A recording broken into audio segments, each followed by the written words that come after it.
Dulugin, dulugin natin, sambahin, dumalangin.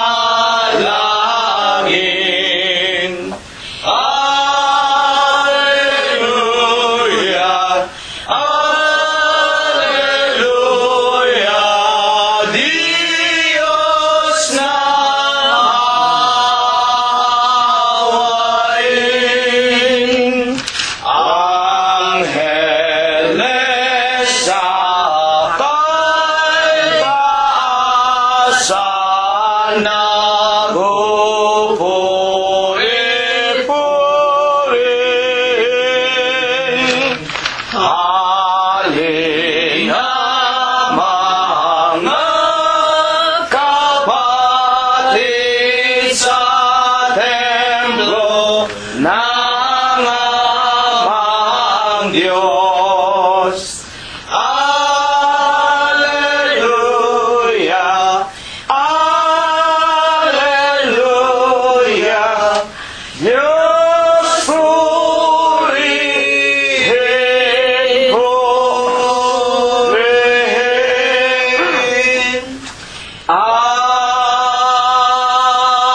Amen. Purihin ninyo ang Panginoon. Purihin ninyo ang Panginoon mula sa mga langit. Purihin ninyo ang Diyos sa kanyang mga kaitaasan. Purihin ninyo siya, ninyong lahat niyang mga anghel. Purihin ninyo siya, buo niyang mga hukbo, mga hari sa lupa at lahat ng mga bayan, mga pangulo at lahat ng mga hukom sa lupa, mga binata at gayon din ng mga dalagang, mga matatanda at lahat ng mga bata. Purihin nila ang pangalan ng Panginoon, sapagkat ang kanyang pangalang mag-isa ay nabunyi, ang kanyang kalwalatian ay nasa itaas ng lupa at ng mga langit. Purihin natin ang pangalan ng Panginoon. Magsiawit tayo sa Diyos ng mga bagong awit at ng kanyang kapurihan sa kapisanan ng mga banal, sapagkat ang Diyos ay nalulugod sa kanyang bayan. Kanyang pagagandahin ang kaligtasan ng mga maaamo. Purihin natin ang pangalan ng Panginoon. Purihin natin ang Diyos sa kanyang santuaryo. Purihin natin siya sa langit ng kanyang kapangyarihan. Purihin natin ang Diyos dahil sa kanyang mga makapangyarihang gawa. Purihin natin ang Panginoon ayon sa kanyang marilag na mga kadakilaan at purihin ng lahat ng mga bagay na may hininga. Purihin nila ang pangalan ng Panginoon. Amen. Amen! Atin na pong sama-samang ipagpapatuloy ang pagpupuri, pagluwalhati at paglilingkod natin sa pangalan ng ating Panginoong Hesukristo. Una po nating awitin ang bilang 80 sa atin pong mga himnaryo. Sa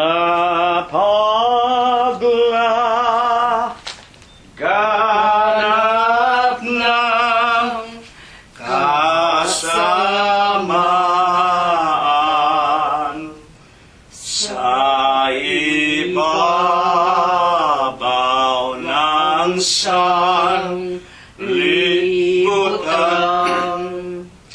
ang mga tao'y nahilig naman sa lahat ng mga kasayawan.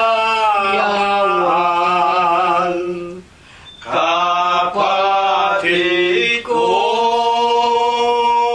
yung ihayag ang aral na magliligtas sa kasalanan ng lahat.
sa kasalanan ang lahat. Ito ang lunas,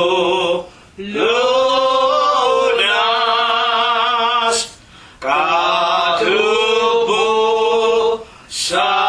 at kapatawaran, at kaligtasan nating tanan. Ang handa ng Diyos sa kalangitan, sa sino mang tatanggap ng aral. Kapatid ko, yung ang aral na magliligtas sa kasalanan ng lahat. Ito ang lunas.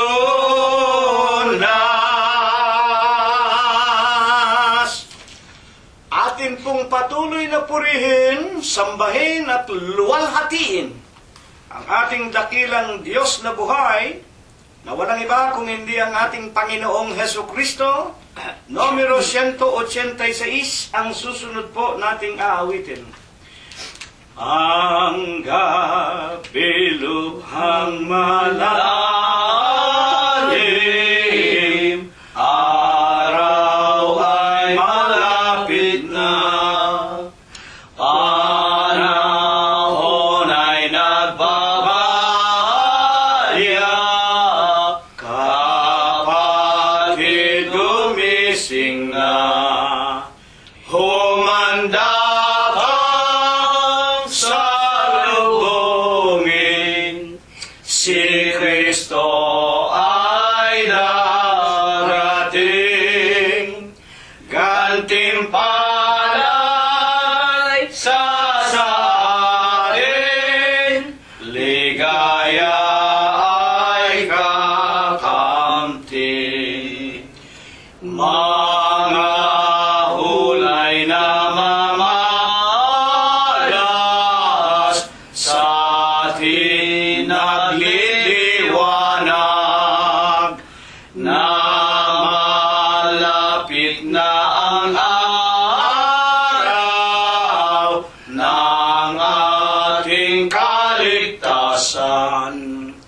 Humanda ka salubungin, si Kristo ay darating, gantimpala'y sa atin, ligaya ay kakamtin. Mundo ng kapighatian, malapit ng takasan. Pagdating ni Kristo mahal, paraiso'y kakamtan. Humanda kang salubungin, si Kristo ay darating, gantimpala'y sa atin, ligaya ay kakamtin.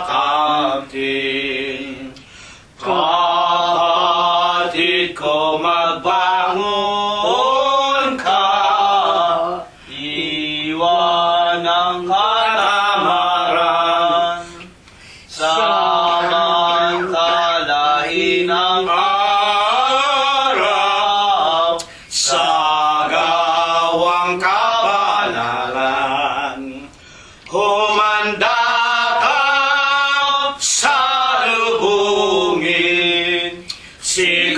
Kristo ay darating, gantimpala'y sa atin, ligaya ay kakamtin. Dakilang Panginoon po naming Diyos, Amang banal na lubha kapong kagalang-galang, Ikaw po ay Diyos na sadya kapong kapita-pitagan, Nag-iisa kapong Diyos na buhay, Ikaw po ang may-ari, Ikaw po ang lumalang ng lahat ng mga bagay, ang Diyos na pinakamakapangyarihan ka po sa lahat. Panginoon, na sakbibi ka sa iyong pag-ibig, sagana ka po sa kagandahan ng iyong mga kalooban, napakadakila mo po sa iyong mga pagbibiyaya. Datapwat ikaw po ay Diyos, na napakabanayad mo po sa iyong mga kagalitan. Panginoon, na ikaw po ang nag-iisa at buhay na Diyos, na pinagtapatan, pinaglingkuran ka, hanggang kani-kanilang mga kamatayan, ni Abraham, ni Isaac at ni Jacob, ng iyong mga banal na propeta sa bayan ng Israel, gayon din po ng aking minamahal na ama at ina, na tinawag mo rin po sa bunto ng karamihan. Ikaw po ay kanila ring pinagtapatan hanggang huling hibla ng kanilang mga hiram na buhay. Ama, sa banal at malinis mo pong pangalang Kristo Jesus, masusumpungan mo po muli kaming lahat. Pangunahin na nga po dito sa iyong dampang tahanan sa Los Angeles, California, at sa bawat bahay, tirahan ng iyong mga tunay na mananamba sa Espiritu mo po at sa iyong katotohanan. At sa mga lalaki at mga babae, patuloy mo pong dinaragdagan sa bilang na ibinibigay mong kasakasama naming nakikipag-aral ng iyong mga banal na salita ng mga katotohanan. Panginoon, tanggapin mo po una sa lahat ang amin pong mga taos sa puso namin na mga pagpapasalamat. Maraming salamat po sa iyo.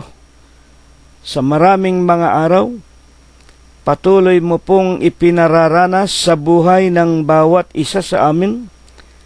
Binigyan mo po kami ng mga kapayapaan. Pinagaling mo rin, pinalakas ang aming mga lupang pangangatawan. Dinaramtan mo po kami sa araw-araw. Binubuksan mo sa amin ang magagandang pintuan ng mga kapalaran. Ama naming Diyos, maraming salamat po sa iyo. Nang higit sa lahat, patuloy mo po kaming pinagtitiyagaan, pinagtitiisan, tinuturuan mo po kami, pinakakain mo at pinaiinom ang aming mga kaluluwa ng iyong mga banal na salita, na pawang mga espiritu at pawang buhay. Salamat po, wala ka ring binawian sa sino man sa amin ng aming mga hiram na buhay. Iningatan mo po kahit na ang aming mga kabiyak ng puso, ang aming mga anak, mga manugang, mga apo, aming mga kamag-anakan sa laman. Salamat din po na ang aming mga tirahan at mga tahanan, maging mga sasakyan at mga mumunti naming mga ari-arian, mga halamanan at mga hayupan, sa mga araw na ipinautang mo po sa amin, Hindi mo po ipinaubaya sa mga sunog, sa mga lindol, sa malalakas na ulan, sa mga baha at sa mga daluyong, sa kamay po ng pamahalaan, sa mga digmaan, sa mga magnanakaw, at sa napakaraming mga masasamang mga tao na nakapalibot po dito sa ibabaw ng napakagulo at napakamandarayang sanglibutan.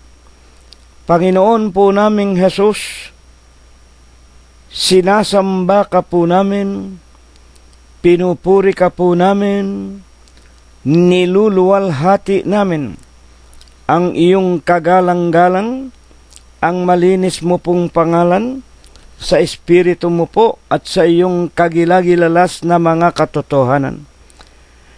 Nalalaman mo, Panginoon, kung papaanong nangabuhay kami sa mga araw na ipinautang mo po sa amin. Sa Huwebes po ng gabing ito, kung kami po'y nagkulang at nagkasala, Ama naming Diyos, patawarin mo po kami sa lahat po ng aming mga nagawang mga kasalanan. Ama, ipinapanalangin po namin na sa Huwebes po ng gabing ito'y ikaw nawa muli ang tumindig sa aming mga kalagitnaan. Turuan mo nawa kami, Panginoon. Buksan mo nawa sa amin ang lalong maraming mga kaalaman ng kaharian ng langit. Ikaw sana, Panginoon, ang muling magturo sa amin. Kasangkapanin mo lamang ang bibig, ang labi ng iyong hamak na alipin. Bigyan mo nawa ng bisa at kapangyarihan ang kanyang tinig. At kung ito po ay aming mapakinggan, Panginoon po naming Jesus, tumubo sa aming mga kaibuturan. Kaming lahat ay patuloy na magkaroon ng mga banal na pagkatakot sa iyo. At kami po ay pagkalooban mo ng mga pananampalataya na hindi masasawata ng sinuman. At sa huling mga araw na ito, habang kami naghihintay ng iyo pong ikalawang pagparito, makita mo nawang ikaw ay aming pinagtatapatan at pinaglilingkuran ng aming buong puso, ng aming buong isip at ng aming buong buhay. Ama naming Diyos, habang kami nakikinig ng iyong mga dalisay na aral, hipuin mo po ang bawat isa sa amin, pagalingin mo po ang aming mga taglay na karamdaman, at bigyan mo rin sanang mga kalutasan, ang sari-saring pagsubok na ipinararanas mo sa amin sa aming pang-araw-araw na pamumuhay. At sa Huwebes po ng gabing ito'y dinadalangin namin, pagkatapos na matanggap namin ang iyong mga banal na salita, kami po nawa ay iyong patungan ng iyong banal at makapangyarihang kamay. Kami po naway iyong basbasan at pakaingatan, at naway pagkalooban mo pa po kaming lahat ng marami pang mga araw. Panginoong Jesus, ang lahat ng ito, sinasampalatayanan po namin, dinirinig mo po sa iyong banal na kaharian sa langit. Ito po ang iyong ibabasbas, ito po ang iyong gagawin, ang iyong ibebendisyon sa amin, ipinakikiusap namin sa marangal at malinis mo pong pangalang Kristo Jesus, magmula po ngayon, magpakailanman. Amen. At ngayon po, mga minamahal at mga pinagpipitaganan po naming mga tagapakinig, atin na pong tawagin ang ating mga kasangbahay.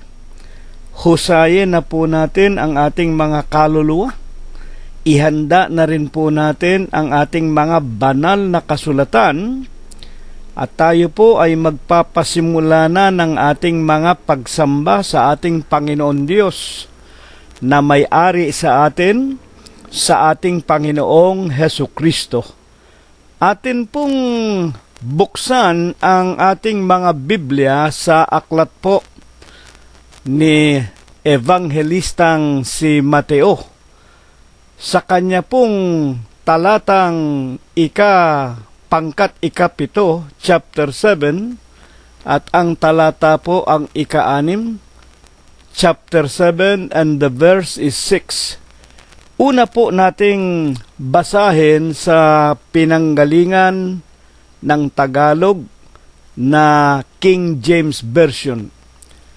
Give not that which is holy unto the dogs, neither cast ye your pearls before swine, lest they trample them under their feet, and turn again and rend you.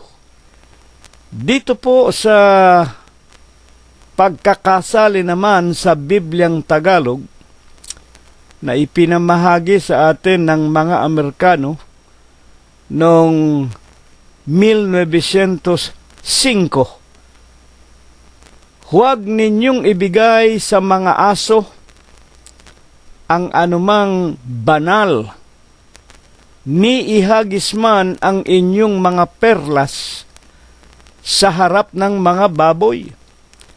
Baka yurakan ng kanilang mga paa at mangagbalik at kayo ay lapain.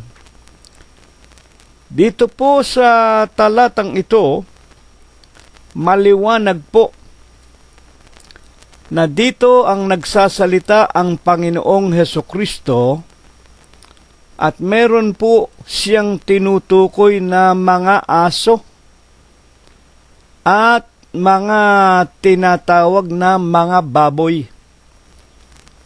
Huwag daw po nating ibigay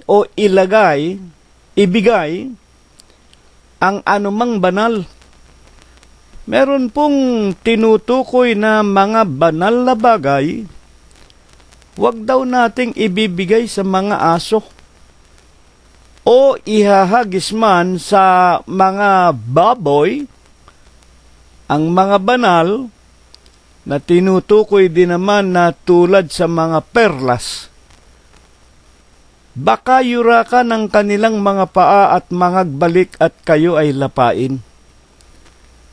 Ibinigay na natin sa mga aso ang banal, ang mga perlas. Babalik pa pala sa atin, yuyurakan yung mga ibinigay natin na mga banal na bagay, babalikan tayo at tayo pa ang lalapain. Ano po bagang uri ng pananalita? Ang mga salitang ito na nagmula sa bibig ng ating Panginoong Hesukristo, ayon din po sa mga apostol, na katulad po ni Apostol Pablo. Buksan po natin ang unang Korinto, Kapitulo 2 at versikulo 7. Kundi sinasalita namin. Yung salitang namin, plural para po iyon sa mga katulad ni Apostol Pablo. At kung sino po yung mga katulad ni Apostol Pablo, yan po ang mga unang mga banal ng kanilang mga panahon. Sila po yung una po, yung 12 apostol, nang magpakamatay si Judas Iscariote, pinalitan po ng Diyos ang ipinalit, si Matias. At nang matapos na po ang gawain ng 12 mga apostol, nakita na po nila ang mga nawawalan tupa sa bahay ni Israel, na ayon po sa Apokalipsis 7:4, narinig ko ang bilang ng mga natatakan sa bahay ni Israel na 144,000. Yun po ang unang dahilan kaya ang Diyos nagkatawan tao. Sabi ng Panginoon, hindi ako naparito kundi upang hanapin ko ang nangawawalang tupa sa bahay ni Israel. Kaya nga po malimit ninyong mapakinggan sa atin sa Iglesia ng Diyos, charity begins at home. Ang pagliligtas po, uunahin natin yung atin munang mga mahal sa buhay. Hahanapin muna natin ang ating asawa, mga anak, mga manugang, mga apo, mga kamag-anakan sa laman. At kung matagpuan na natin, katulad ng 144,000 sa Apokalipsis 7:4, sila po ay binautismohan ng Panginoon at ng mga apostol, tinatakan ang kanilang mga noo ng pangalan ng Kordero at ng Amang Diyos. Ano po ang katunayan? Apokalipsis din po, Kapitulo 14 at versikulo 1, na ang sinasabi po doon, nakita ko ang bilang ng mga natatakan nakatayo sa harapan ng Kordero, 144 na natatakan sa kanilang mga noo ng pangalan ng Kordero at ng pangalan ng Ama. Kaya nga po, maging sa huling araw rito, ang pangalan Kristo Jesus at ang pangalang Ama na Diyos, ito po ang itinatatak, ito po ang ibinabautismo sa mga kaluluwa na pagkatapos pong mapakinggan ang Ebanghelyo ng Panginoong Jesucristo, Romanos Kapitulo 10, versikulo 17, sa pakikinig ng mga salita ng Diyos mula sa bibig ng ating Panginoong Jesucristo, dumarating ang pananampalataya, at kung sila'y magsisampalataya, ang wika ng Panginoong Jesucristo, binyagan sa pangalan ng Ama, Diyos, Anak, Kristo Jesus, at ng Espiritu Santo. Kung liliwanagin, bibinyagan sa iglesia ng Diyos kay Kristo Jesus. Sa makatwid dito, itong mga apostol na kamukha ni Apostol Pablo, ang tanong natin kanina, mga kapatid, ano bang uri ng pananalita itong sinalita ng Panginoong Jesucristo sa ating paksa? Huwag po nating ibibigay sa mga aso ang anumang mga banal o ang mga perlas man sa mga baboy. Baka bumalik sila, yuyurakan, tatapakan nila ang mga banal at babalikan kayo para kayo ay lapain. Ito po ayon sa mga pinag-aaralan natin, ayon kay Apostol Pablo na nasa loob ng Iglesia ng Diyos kay Kristo Jesus. Unang Korinto 12:28, ang Diyos naglagay ng ilan sa iglesia, unang inilagay sa iglesia ng Diyos kay Kristo Jesus ang mga apostol at ang lahat ng kanilang sinasalita na mga salita ng Panginoong Jesucristo. Unang Korinto 2:7, sinasalita namin ang karunungan ng Diyos sa hiwaga. Mahiwaga pala ang salita ng Panginoong Jesucristo. Kaya nga, mababasa natin sa mga aklat ng mga evangelistang tulad ni Juan, ni Mateo, ni Lucas at ni Marcos, ang mga salita ng Panginoon nasa talinghaga. Kaya ito po ay mahiwaga. Sinasalita namin ang karunungan ng Diyos sa hiwaga. Unang Korinto Kapitulo 2 versikulo 7, yung karunungan na itinalaga ng Diyos bago nilalang ang sanglibutan para kanino? Sa ikaluluwalhati natin. Sa mga tuwid, yung mga salita ng Panginoong Yesus na talinghaga o mahiwaga, mahirap unawain, katulad nga ng Mateo 7:6, ito po para ikaluwalhati natin. Huwag ninyo ikang ibigay sa mga aso ang anumang banal, ni ihagis man ang inyong mga perlas sa harap ng mga baboy. Baka yurakan ang kanilang mga paa, mangagbalik at kayo ay lapain. Bakit po sinasabi na ito ay itinatalaga para sa atin sa huling araw at sa ikaluluwalhati ika natin? Itaas po natin ang pagbabasa sa unang Korinto Kapitulo 10 versikulo 11. Ang mga bagay na ito nga ay nangyari sa kanila na pinakahalimbawa, yung mga isinulat ng Panginoon o Sinalita ng Panginoon, itinuro ng mga talinghaga para sa mga nakikinig sa Kanya ng kanilang kapanahunan. Ito ika'y nangyari.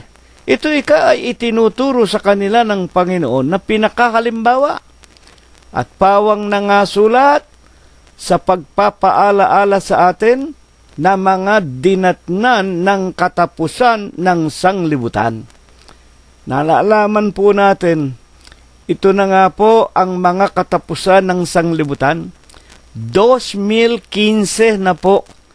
Kaya nga lahat ng iniaral, lahat ng napasulat, lahat ng sinalita, lahat ng ginawa, lahat ng itinuro ng Panginoong Jesucristo sa kanyang mga unang mga banal, para po ito sa atin sa huling araw, para tayo mga tuto sa ikaluluwalhati natin. Papaano ba tayo maluluwalhati? Kung atin pong pag-aaralan ang mga sinasalita at itinuturo na nangapasulat sa Biblia, tayo po'y niluluwalhati. Ang ibig sabihin ng niluluwalhati, nililinis tayo at binabanal tayo. Paano nga tayo mababanal sa huling araw na ito? Ano ba ang pinakamensahe ng ating Panginoong Jesucristo sa ating pinakapaksa? Mga iginagalang na mga tagapakinig. Buksan po natin naman ang isinulat ni Apostol Pablo sa Iglesia ng Diyos na nasa Efeso. Sa Kapitulo 5, versikulo 14 ng Efeso. Kaya nga sinasabi niya, ang tinutukoy po na niya ang ating Panginoong Jesucristo.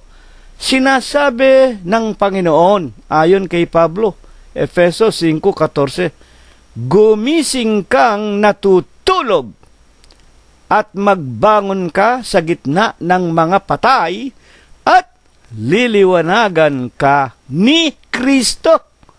Ano po ang napakinggan natin? Yung mga pinag-aaralan natin ngayon, ito po sa ikatututo natin sa huling araw. Para tayo po ay magising tayo. Tayo na nangatutulog at tayo po, kung magising na, magbabangon tayo sa gitna ng mga patay at liliwanagan ka ni Kristo. Bakit po? Ito nga po talinghaga na naman. Meron pong mga tao dito na tinutukoy na tinatawagan ng pansin, magsigising na tayo sa pagkakatulog. At pag nagising na tayo, magbabangon tayo sa gitna ng mga patay. Liliwanagan tayo ni Kristo. Mga iginagalang na mga tagapakinig. Ang katulad pala, nating mga tao sa huling araw, kung tayo man ang tinutukoy dito, ibig kong malaman nating lahat sa huling araw na ito pong talatang ito ay in general. Hindi po lamang ito sa mga literal na miyembro ng katawan ni Kristo na espiritual na iglesia ng Diyos kay Kristo Jesus. Kung hindi ito, tumutukoy na po sa lahat ng mga tao na ibig na maliwanagan. Marami pong mga tao hindi nila nalalaman, natutulog sila sa gitna ng mga patay. Hindi nila nalalaman, mga tagapakinig, na sila ay nasa kadiliman. Totoo po baga naman iyan? Sino nga po baga ang pinagigising sa gitna ng tinatawag na mga patay? Buksan ninyo ang unang Timoteo, Kapitulo 5, versikulo 6. Si Apostol Pablo din po ang magpapaliwanag. Datapwat ang nagpapakabuyo. Ang nagpapakabuyo. Pag sinabing nagpapakabuyo, langong-lango, lasing na lasing. Nagpapakabuyo saan? Sa mga kalayawan. Ayan po. Gumising ka ika na natutulog. Magbangon ka sa gitna ng mga patay. Alin ba yung mga tinatawag na kinatutulugan ng napakaraming tao? Pagpapakabuyo sa kalayawan. Lahat po ng mga ginagawang kalayawan ng mga tao, ayan po ay mga gawang mga patay. Unang Timoteo 5:6, ang nagpapakabuyo sa kalayawan, bagaman mga buhay, sila'y mga patay. Hindi po naintindihan at nalalaman ng maraming mga tao, ang mga taong ito na walang ginawa kung hindi magpasarap, kumain ng masasarap, manamit ng mamahalin, bumili ng sari-saring mga luho, luxury in their lives.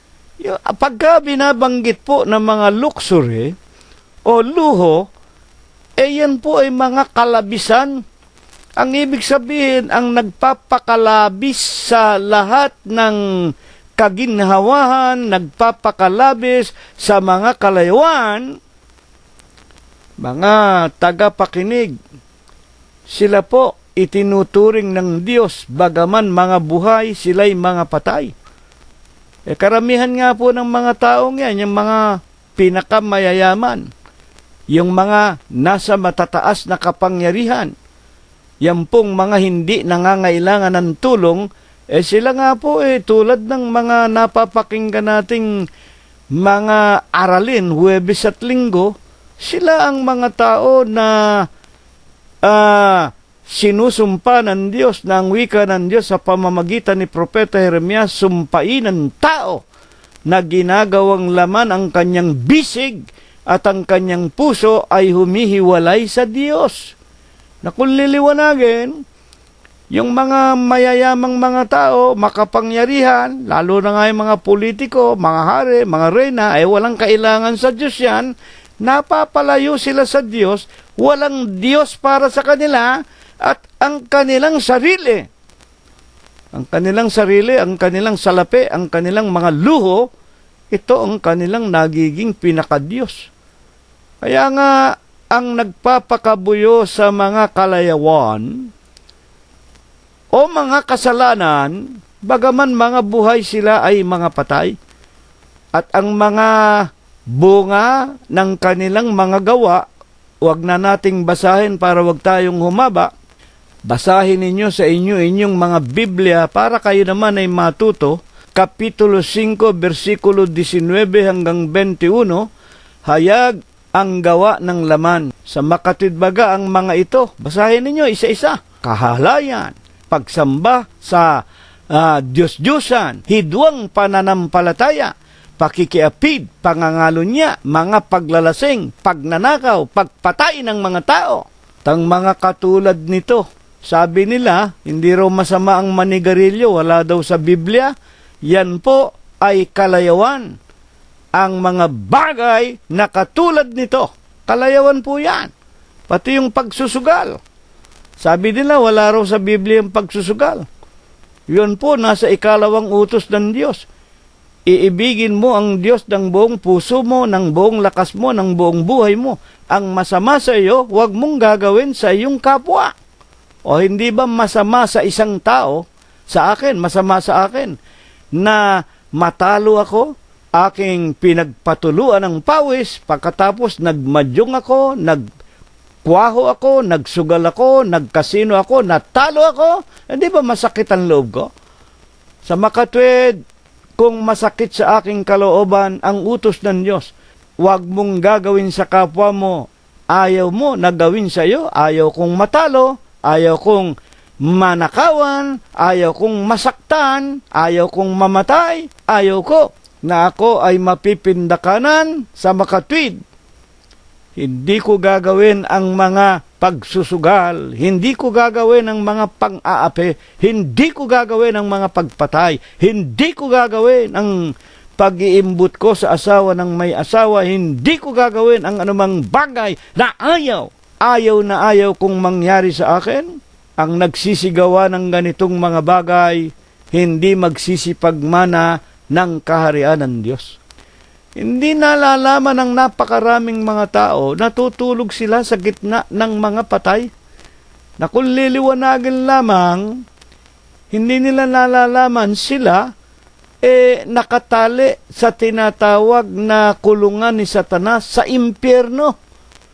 Katulad nga po ng mga napakinggan na natin ng nakalipas na mga linggo, tayo po sa loob ng iglesia, binayaran na po tayo ng Panginoong Jesucristo ng kanyang banal at malinis na dugo sa pamamagitan po ng ating pakikinig ng kanyang ebanghelyo, sa pamamagitan po ng ating pananampalataya, sa pamamagitan po ng tanggapin natin at sundin natin ang kanyang mga salita na lipos ng Espiritu at lipos ng buhay, na ang ebanghelyo pala, ito pala ang susi.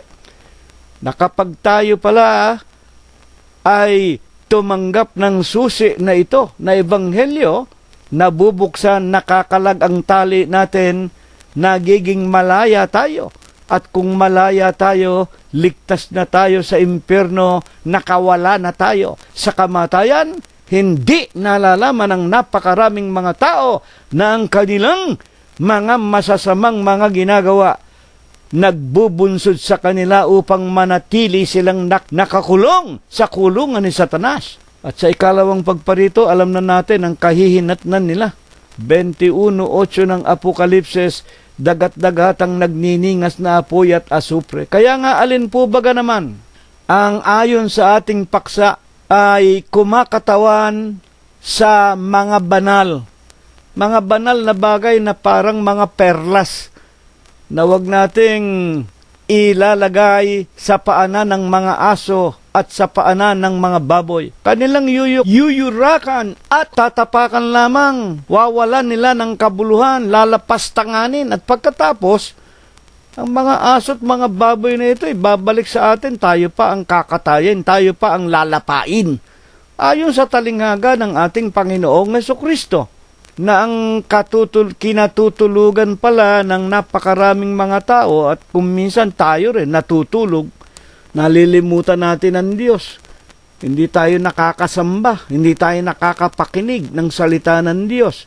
Hindi natin alam, nagiging mahimbing ang pagtulog natin. Nakakatulad din tayo ng mga taong sanglibutan na walang Diyos sa kanilang mga buhay. At tayo'y natutulog sa mga pagpapasarap, pagpapaligaya. Inuman dito, inuman dyan. Babae rito, babae dyan. Sugal dito, sugal dyan. Lahat ng mga kasamaan, yan ay kasalanan, yan ay mga pagkakatulog ng bawat tao at nananatiling sila'y nasa kadiliman. At kaya nga ito ay itinuturo sa atin para tayo ay magising.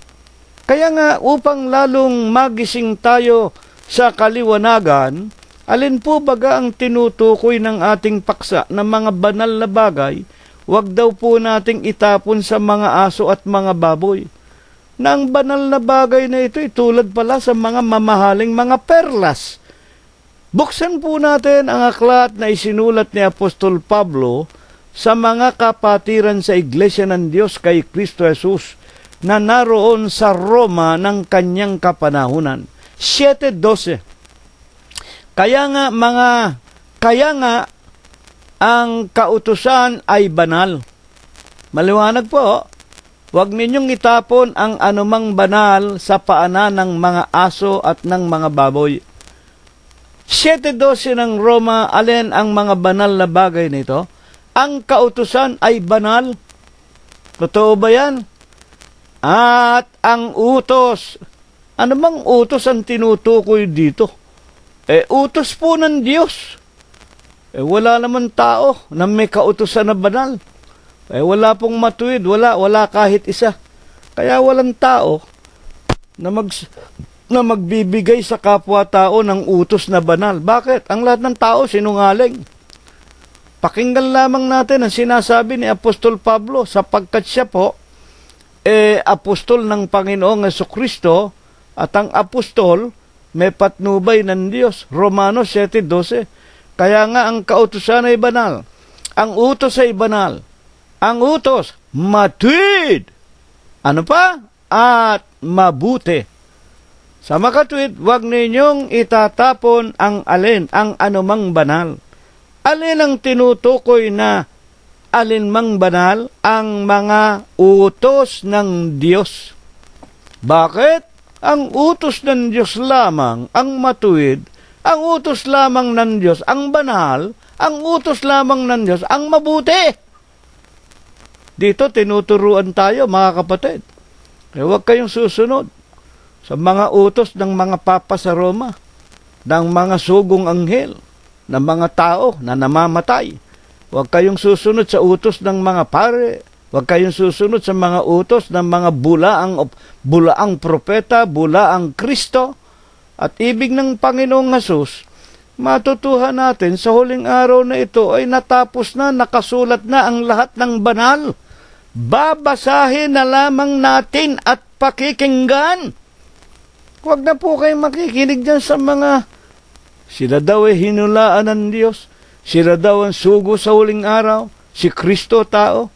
Mga tagapakinig, meron pang nagsasabi, sila daw ang punong kahoy ng buhay. Nung araw nga po, merong mangangaral bumangon dyan sa parte ng Pasay City, yung Haligit Suhay. Yung, kung hindi ako nagkakamali, yung obispo nila nangaral at nagsabing siya raw ang punong kahoy ng buhay. Ninanakaw ninyo ang kapangyarihan at ang kaluwalhatian ng Panginoong Hesukristo. Napakaliwanag po sa San Juan 15:1. 15:5 ng San Juan, ako ang punong kahoy ng buhay. Ako ang puno ng ubas, kayo ang mga sanga. Kung kayo'y hiwalay sa akin, wala kayong magagawa. Sa makatwid, huwag nating pakikinggan yung mga bulaang propeta, mga bulaang pastor, mga bulaang iglesia. Lalo na yung Iglesia Apostolika Katolika Romana na ang kapal ng kanilang mga wika nga o walang takot sa Diyos. Vicarius Filii Dei, kahalili daw ng Diyos. Isipin ninyo yung nakapo, Panginoong kong Diyos. Dito maliwanag po ang pinakaiingatan itinuturo ng Panginoong Hesus. Huwag nating itatapon yung kanyang mga salita sa mga aso at sa mga baboy. Yayapakan lang, yuyurakan lang nila. Kanilang pawawala ng kabuluhan. Pagkatapos babalikan kayo pa ang sasaktan, lalapain. Ididimanda kayo niyan. Ipupukul kayo sa kulungan, pag-uusigin kayo. Pagkatapos sasabihin kayo nagsasalita ng kasinungalingan. Yan ang ibig sabihin ng ating hiwaga na pinag-aaralan nasa ikatututo natin. Bakit sinasabi ng lalaking si Apostol Pablo ang kautusan ng Panginoong Diyos na si Kristo Jesus banal, matuwid at mabuti? Buksan natin mismo ang Juan Kapitulo 6, versikulo 63. Bakit sinasabi ng mga apostol ang mga salita, mga kautusan ng Panginoong Hesukristo, banal, matuwid at mabuti? Sa 63 ng San Juan, sa laman ay wala kayong pakikinabangang anuman, ang wika ng Panginoon. Ang Espiritu nga ang bumubuhay. Ang salita na sa inyo'y aking sinasalita, pawang Espiritu at pawang buhay. Ayan. Yung salita ng Panginoong Hesukristo, buhay, buhay, pawang Espiritu, pawang buhay. Kaya napakahalaga po, intindihin naman nating lahat sa huling araw. Ang Panginoong Hesukristo nagpapaala-ala sa atin. Ang kanyang mga salita, wag nating ibigay sa mga aso at sa mga baboy. Mga tagapakinig. Ang kanyang salita, pawang Espiritu at pawang buhay. Paano nagiging Espiritu? O paano nagiging buhay ang bawat sinasalita ng Panginoong Hesukristo? Sa Kapitulo 15, versikulo 3 ng San Juan din po, kayo'y malilinis na sa pamamagitan ng salita na sa inyo ay aking sinasalita. Yung salita po ng Panginoong Hesus, para pong sabon, para pong tide, na kapag ito po, pinakinggan natin, kapag ito po, sinunod natin, parang sabon, nililinis ang ating mga kasalanan. Kaya nga ang wika ng Panginoon kayo'y malilinis na sa pamamagitan ng salita na sa inyo'y aking sinasalita. At maging sa pagbibigay ng Panginoong Jesucristo ng isang halimbawa na dapat nating gagayahin at tutularan sa halamanan ng Getsemani, yung pagkakataong nagbibigay na siya ng kanyang pahimakas sa lahat ng mga tao, nag-iiwan na siya ng halimbawa upang tayo po'y lalong maging karapat dapat sa Amang Diyos sa kanyang pananalangin sa San Juan 17:17. Ano po ang sinasabi ng Panginoong Jesucristo tungkol sa kanyang mga salita? 17:17 ng San Juan. Pakabanalin mo sila sa katotohanan, ang salita mo ay katotohanan. Ayan po. Ano ang kukuhanin natin sa talatang ito? Ang kanyang salita na ipanglilinis sa atin. Salita ng Diyos, magpapabanal sa atin. Paano tayo mababanal? Sa katotohanan. Ano ba ang katotohanan? Salita ng Diyos ang katotohanan. Ano ba yung katotohanan na yan na salita ng Diyos? Uno-uno ng San Juan, nang pasimula ay ang berbo. Salita, ang berbo'y sumasa Diyos. Ang berbo ay Diyos. Ano ang ginawa ng salita ng Diyos na katotohanan, na berbo?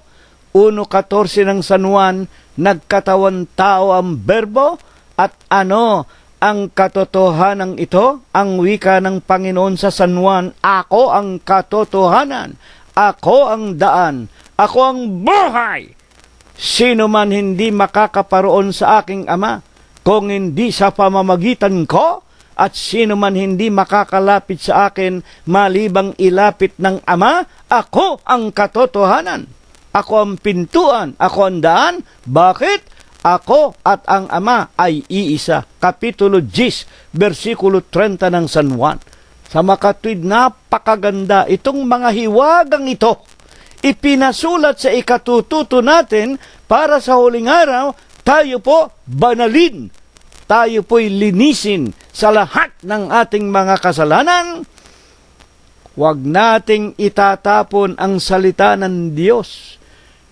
Huwag nating ilalagay ang mga kautusan ng Panginoong Jesucristo na banal, matuwid at mabuti sa paanan ng mga aso, sa paanan ng mga baboy. Ngayon, ang mga banal na mga salita ng Diyos, pagkatapos na maunawaan nating ito lamang ang makapag-iingat sa ating mga tao at sa lahat ng mga bagay, sapagkat yung palang berbo, yun din pala ang ating Panginoong Jesucristo at ang kanyang mga salita at kautusan, banal, matuwid at mabuti. Paano pinatutunayan mismo ng mga apostol din naman na talagang sa pamamagitan lang ng salita, sa pamamagitan ng Panginoong Jesucristo? Huwag po kayong matataranta, mga kapatid. Ito po ang kapangyarihan ng Diyos. Sa Diyos po, walang imposible. Dito'y ipinakikilala lamang na yung Diyos na Espiritu, walang laman at walang buto, yon po ang berbo, yon ang nagkatawan tao, yon ang Panginoong Jesucristo, at siya lamang ang makapagliligtas at makapag-iingat una sa ating mga tao at sa lahat ng mga bagay. Paano ito pinatutunayan pa ng mga apostol na talagang napakamakapangyarihan, banal, matuwid at mabuti ang mga salita ng Diyos? 2 Pedro 3:7. Ngunit ang sangkalangitan ngayon, ito po si Apostol Pedro, pinaka-senior sa lahat ng apostol. Ngunit ang sangkalangitan ngayon, 3:7 ng 2 Pedro, at ang lupa, ano ang sinasabi ni Pedro? sa pamamagitan ng gayong ding salita. Sa pamamagitan ng gayon ding salita. Alin ba yung gayon ding salita?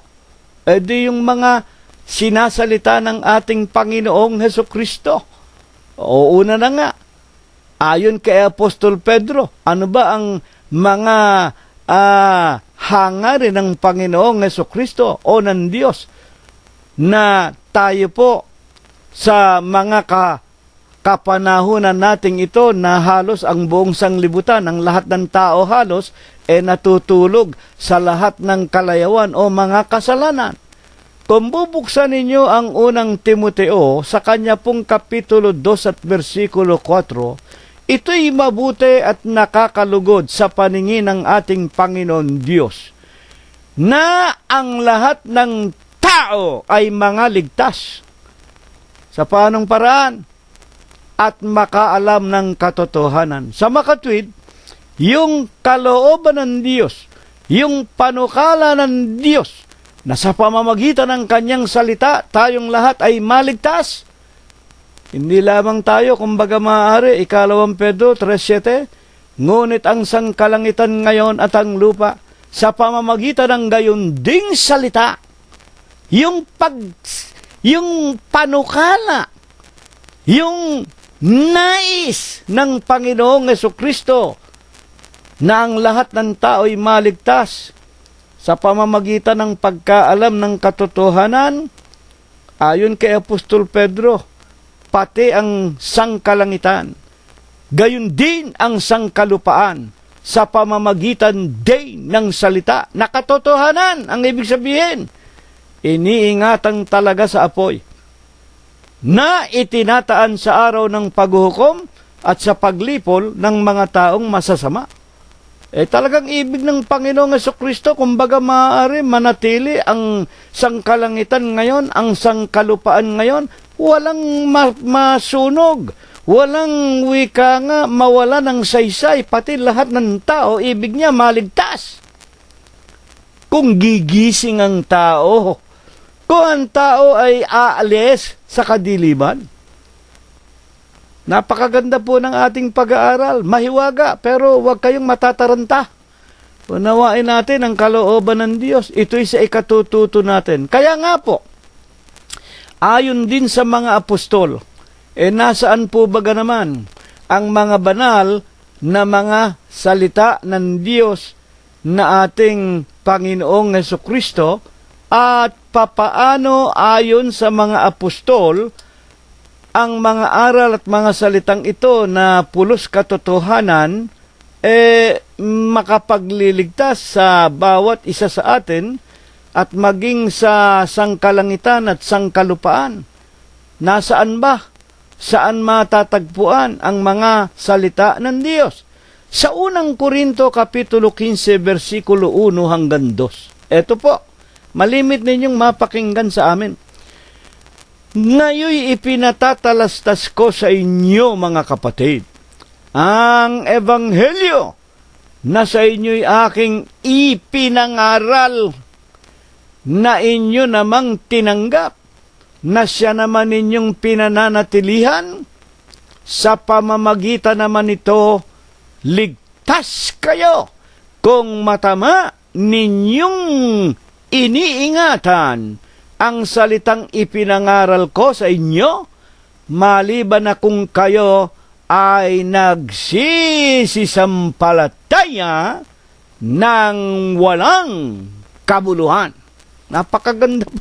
Napakaganda po ng ating pag-aaral, mga magulang at iginagalang na mga tagapakinig. Yung palang ebanghelyo, ito pong binabasa sa inyo ni kapatid na Cirilo at ni kapatid na Prospero tuwing Huwebes, tuwing Linggo, ito pala ang kinasusulatan, ito pala ang kinaroroonan ng utos ng Diyos, banal, matuwid at mabuti. Ito pala ang katotohanan ng magpapalinis ng ating mga kaluluwa kung sinusunod natin.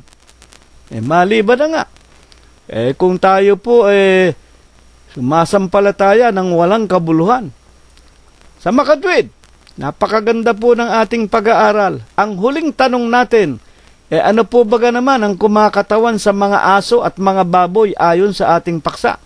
Huwag daw nating ibibigay sa paanan ng mga aso, sa paanan ng mga baboy, ang katotohanan, ang salita ng Panginoon Diyos na si Kristo Jesus na banal, matuwid at mabuti. Yuyurakan lang, pagtatatapakan lang. At pagkatapos, lalapain pa tayo pa rin ang masama. Alin ba itong mga aso't mga pusa? Mga aso't mga baboy na tinutukoy? Hayaan nating si Apostol Pedro ang magpaliwanag, Kapitulo 2, versikulo 20, ng kanya pong ikalawang aklat. Sapagkat kung pagkatapos na sila'y makatakas sa mga pagkahawa sa sanglibutan, sa pamamagitan ng pagkakilala sa Panginoon at tagapagligtas na si Kristo Jesus, at muling mahalubiluhan at madaig niyaon, wala nang ay lalong sumasama ang huling kalagayan nila kaysa ng una. Wala nang pag-asa. Pagkatapos silang makatakas sa pagkahawa sa sanglibutan, pagkatapos na makilala nila ang Panginoon, tagapagligtas na si Kristo Jesus, pagkatapos, muli silang bumalik sa paghahalubilo sa putikan o sa tinatawag na kasalanan, lalong sumasama ang huling kalagayan nila kaysa ng una.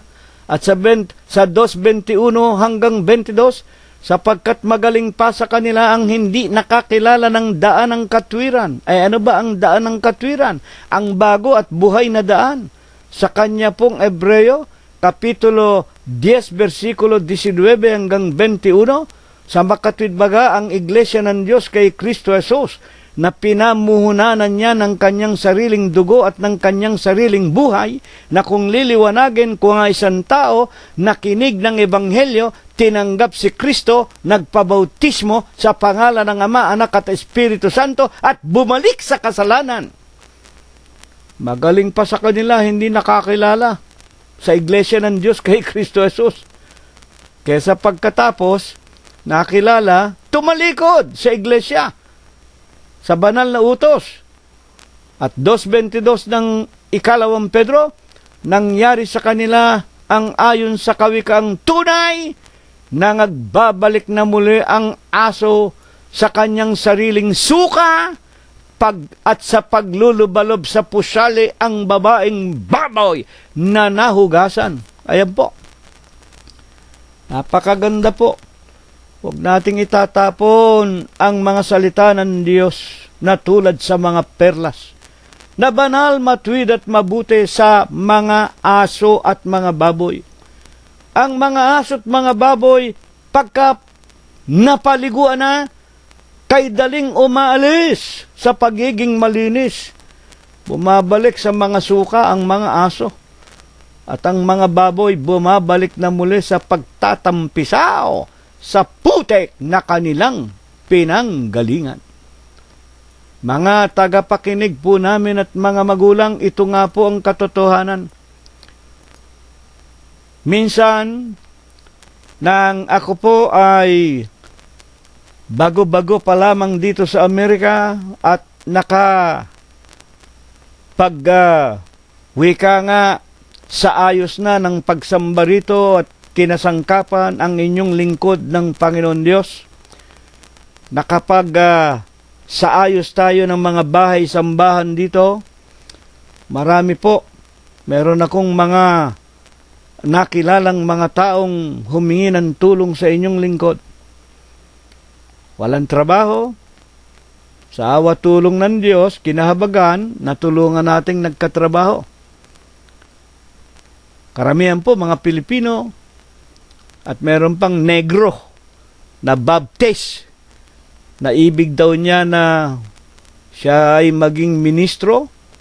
Ang wika ng Panginoon, sino mang lumalapit sa akin ay hindi ko itataboy. At iniwanan ko kayo ng halimbawa upang gawin din naman ninyo sa isa't isa sa inyo. Gayon nga po ang ginawa ko. Sa awa tulong ng Diyos, itong dalawang Pilipino na ibig ding magministro natulungan natin. At itong negrong ito, huwag naman kayo magagalit sa akin, hindi po ako racist. Itim ang balat Tsaka talagang dito, Amerikanong itim.